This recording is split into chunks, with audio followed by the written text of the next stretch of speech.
आज की कथा में हम श्रवण करेंगे भगवान श्री कृष्ण का स्वधाम गोलोक गमन। इसके पूर्व की कथा में हमने श्रवण किया है किस प्रकार से भगवान ने जरा को भी स्वर्गलोक भेज दिया, उसके पश्चात अपने रथ को भी वैकुंठ भेज दिया और अपने आयुधों को भी उन्होंने भेज दिया। इसके पश्चात दारुक भी भगवान को प्रदक्षिणा करते हुए द्वारिका के लिए लौट जाता है। उसके बाद क्या होता है इसको आज हम श्रवण करेंगे। श्रीमद् भागवतम का 11 स्कंद अध्याय 31।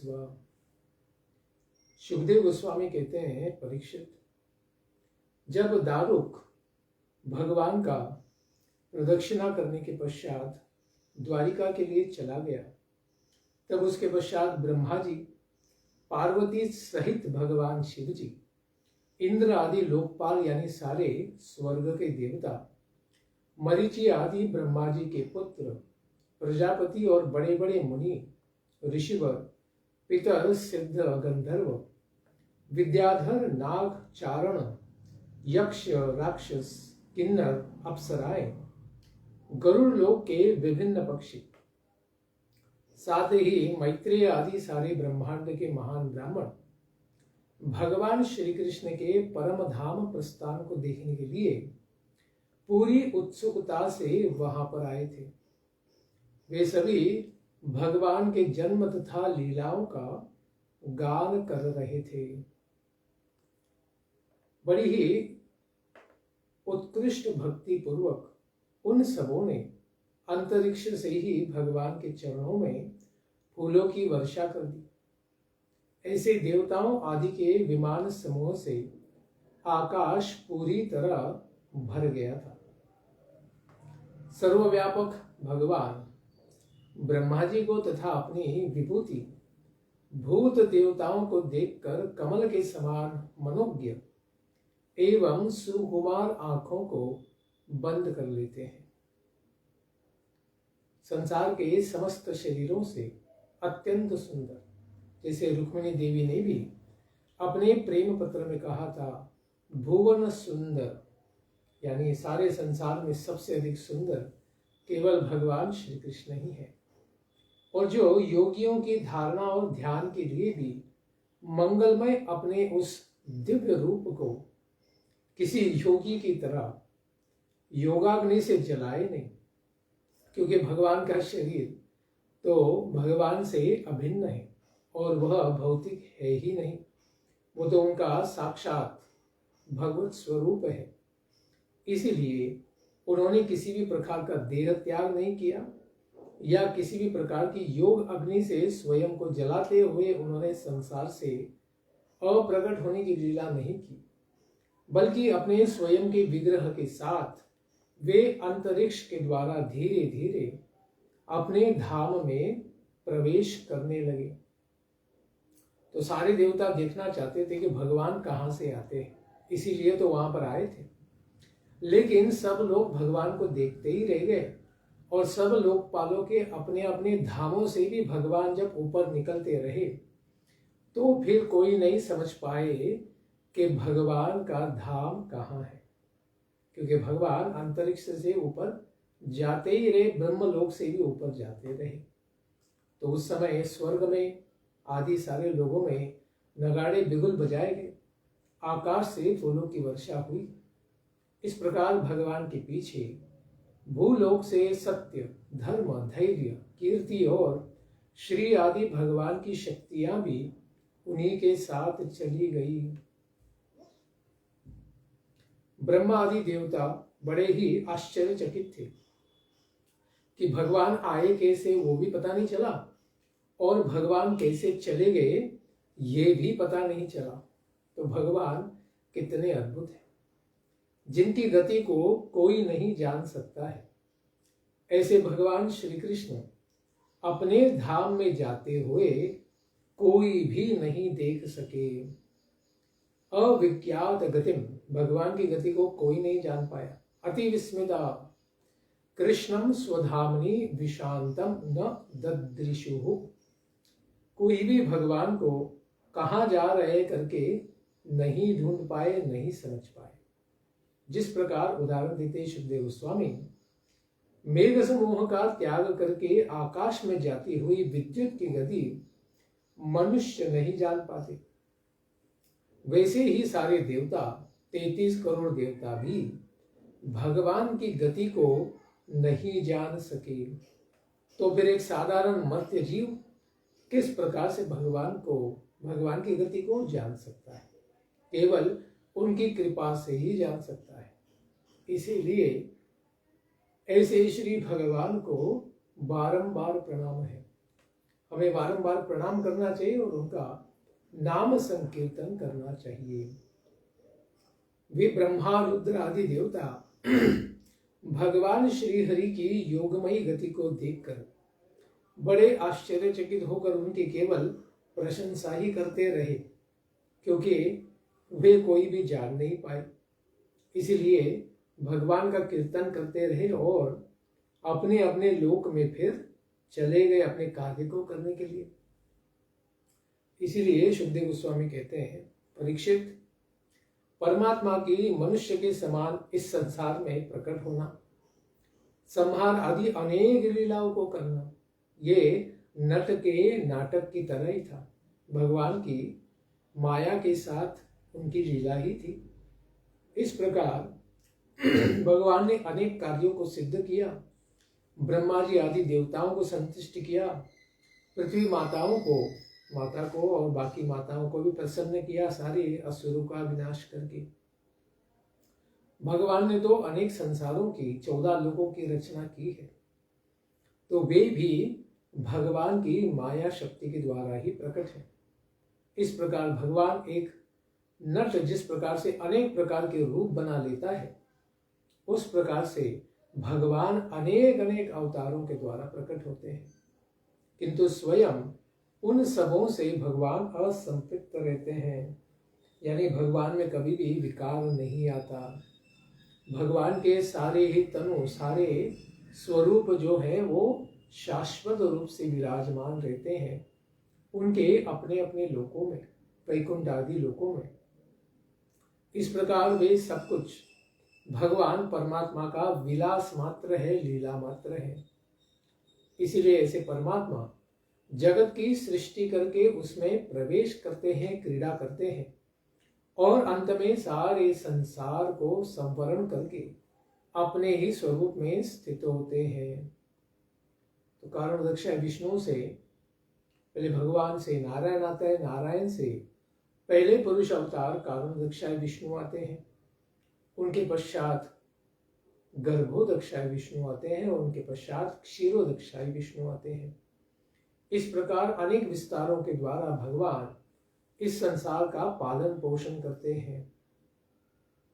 जो भगवान श्री कृष्ण यमराज जी के द्वारा अपने लोक में लाए गए, उनके गुरु सांदीपनि मुनि जी के पुत्र को मनुष्य शरीर के साथ वापस लौटा कर ले आते हैं और गुरु को प्रदान कर देते हैं, उनको प्रसन्न करते हैं और ब्रह्मास्त्र से, परीक्षित तुम्हारा भी शरीर दग्ध हो गया था, जिसको अश्वत्थामा ने छोड़ा था जब तुम उत्तरा के गर्भ में थे, फिर भी भगवान ने उसी गर्भ में प्रवेश करके जो शरणागत वत्सल है, रक्षक है, उन्हीं भगवान ने तुमको पुनः जीवित कर दिया। युद्ध में जो भगवान काल के भी काल स्वरूप भगवान शिव जी को भी परास्त कर दिया और शिव ज्वर को भी उन्होंने ठंडा कर दिया, वाराणसी को जला दिया तथा अपने शरीर पर प्रहार करने वाले या फिर अपने लिए बाण छोड़ने वाले उस जरा नामक बहेलिये को भी प्रसन्नता पूर्वक सशरीर स्वर्ग लोक भेज दिया। ऐसे भगवान क्या अपनी स्वयं की रक्षा नहीं कर सकते थे? भगवान को इसकी अपेक्षा ही नहीं है, क्योंकि भगवान का कोई भौतिक तनु शरीर है ही नहीं। भगवान तो सारे संसारों को प्रकट और अप्रकट करने में समर्थ है। इसलिए भगवान को किसी भी प्रकार का सांसारिक भय नहीं होता है।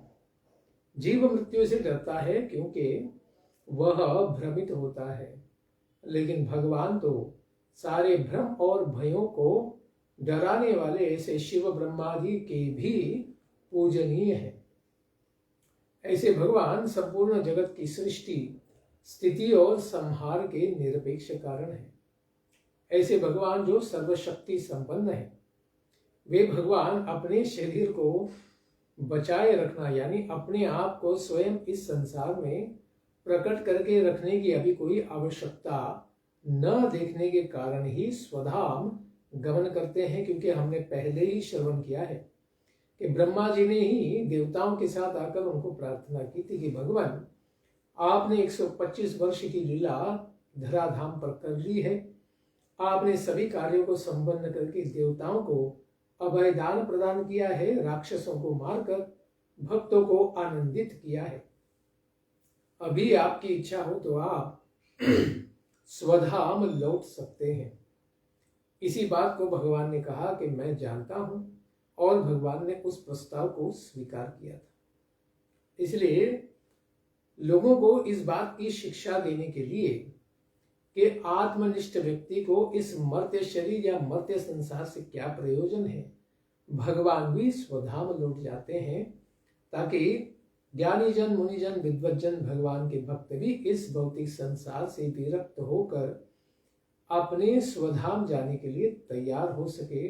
मर्त्यानाम मर्त्य शिक्षण, मर्त्य जीवों को इस आध्यात्मिक शिक्षा को सिखाने के लिए भगवान भी स्वधाम गमन की लीला करते हैं।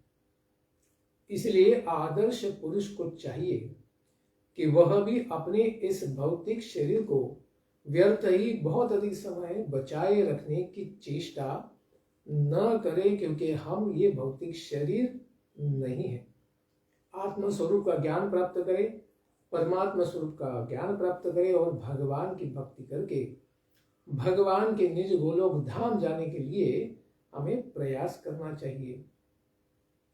तो ऐसे व्यक्ति के लिए सुखदेव गोस्वामी कहते हैं कि यह मनुष्य प्रातः उत्थाय, प्रातः सूर्योदय से पहले उठकर स्नान आदि करने के पश्चात एकाग्रता और भक्ति भाव के साथ ऐसे श्रीमद् भागवतम का, हरि नाम का संकीर्तन करेगा, वह भी भगवान के उस सर्वश्रेष्ठ धाम को प्राप्त कर लेगा। ये आशीर्वाद भी देते हैं।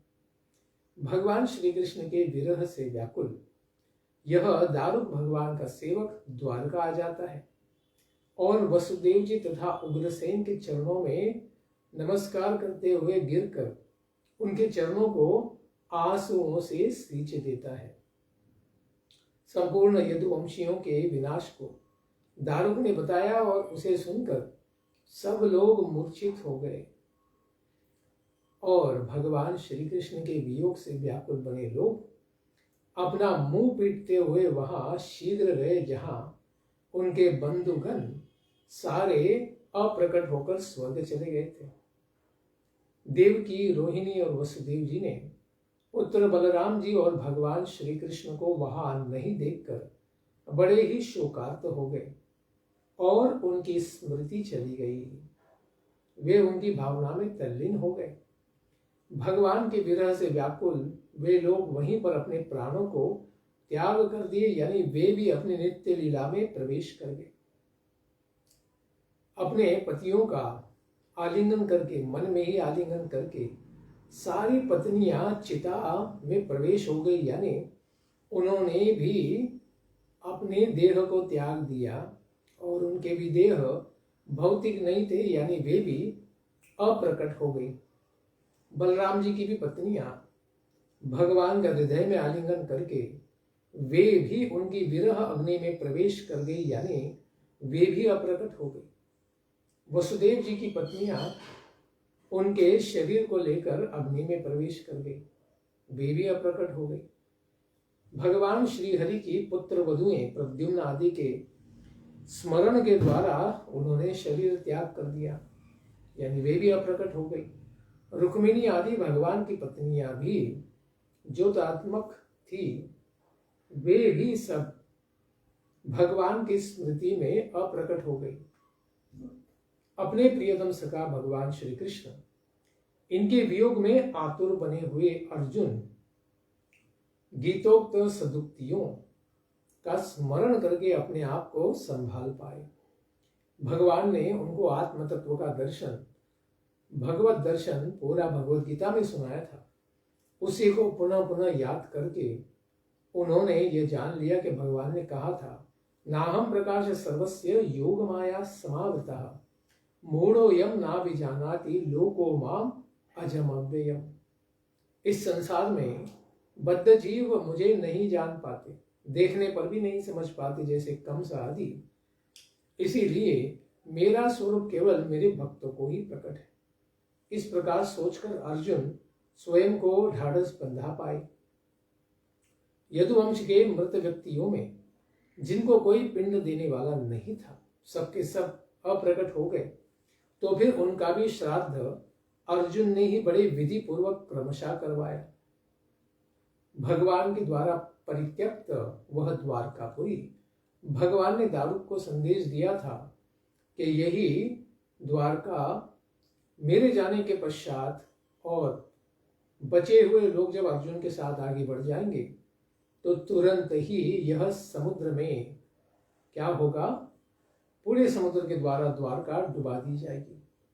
तो जैसे ही यह अवसर आया तो भगवान के महल को छोड़कर श्रीमद भगवद आलयम वर्जयित्वा, केवल भगवान के मुख्य महल को छोड़कर समुद्र ने उसी क्षण पूरी द्वारिका को डुबा दिया। आज भी हम उसके अवशेषों को द्वारिका के समुद्र में देख सकते हैं।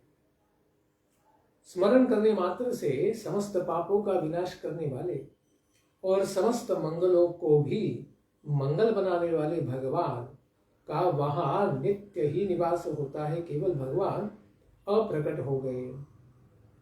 इस प्रकार वहां से जो अप्रकट नहीं हुई थी, ऐसी दासियां, स्त्रियां, बालक और वृद्ध, इन सबको लेकर अर्जुन इंद्रप्रस्थ लेकर जाने का प्रयास करता है। और रास्ते में ही गोप कुमार यानी भगवान के विस्तार रूप वहां ग्वाल बाल बनकर उन सबको भी चुरा लेते हैं। इसका भी हम विशेष वर्णन बाद में श्रवण करेंगे। और जो भी बचे कुचे कुछ होते उनको इंद्रप्रस्थ में वे लेकर जाकर उनको बसाते हैं। और भगवान के ही प्रपौत्र अनिरुद्ध के पुत्र वज्रनाभ का उन्होंने वहां पर अभिषेक कर दिया। उसके पश्चात पितामह युधिष्ठिर आदि अर्जुन के मुख से अपने सुहृदों का वध सुनकर, जिसको हमने भागवतम के पहले स्कंद के 18-19वें अध्याय में श्रवण किया है, अपने वंशधर को यानी परीक्षित, तुमको सुखदेव गोस्वामी कहते हैं कि तुम्हें युधिष्ठिर महाराज ने राजा बनाया और फिर वे स्वयं भी हिमालय की यात्रा के लिए चले गए, यानी स्वर्गारोहिणी, स्वर्ग में अपने पिताओं का दर्शन करने के लिए सारे पांडव द्रौपदी सहित निकल गए। उन्होंने वानप्रस्थ स्वीकार कर लिया। जो मनुष्य देवताओं के आराध्य भगवान श्री कृष्ण के दिव्य जन्म कर्माणि, जन्म कर्म, इन दिव्य भगवान की लीलाओं को श्रद्धया कीर्तयेत्, बड़े श्रद्धा भाव से लीलाओं का वर्णन करेगा, श्रवण करेगा, वह व्यक्ति भी सर्व पापैहि प्रमुच्यते, सभी सांसारिक जीवनों में प्राप्त सारे पाप और कर्म फलों से मुक्त हो जाएगा। इसलिए जो मनुष्य इस प्रकार निखिल सौंदर्य माधुर्य निधि भगवान श्री कृष्ण के अवतार संबंधी मनोज्ञ पराक्रम और इस श्रीमद् भागवत पुराण में तथा अन्य पुराणों में वर्णित परमानंदमयी बाल लीला आदि का, कौमार लीला, पौगंड लीला, माधुर्य लीला आदि का संकीर्तन करता है, वह परमहंस मुनींद्रों के परम प्राप्तव्य भगवान श्री कृष्ण के चरणों में प्रेम भक्ति को प्राप्त कर जाता है। यह विशेष आशीर्वाद श्रीमद् भागवतम के 11वें स्कंद के अंत में सुखदेव गोस्वामी सर्व श्रोता वक्ताओं को देते हैं। ऐसे श्रीमद् भागवतम को बारंबार प्रणाम है। इसके पश्चात कलियुग का यानी उनके अनुसार यह भी यहाँ से ही भविष्य पुराण प्रारंभ हो जाता है। ऐसे 12वें स्कंद का आखिरी स्कंद का हम श्रवण करेंगे आने वाले सत्र में। भगवान श्री कृष्ण परमात्मा की जय। सुखदेव गोस्वामी की जय। परीक्षित महाराज की जय। सूत गोस्वामी की जय। शौनकादि ऋषि गणों की जय। निताई गौर ब्रह्मानंदे हरि हरि बोल। जय जय श्री राधे श्याम। जय जय श्री वृंदावन धाम।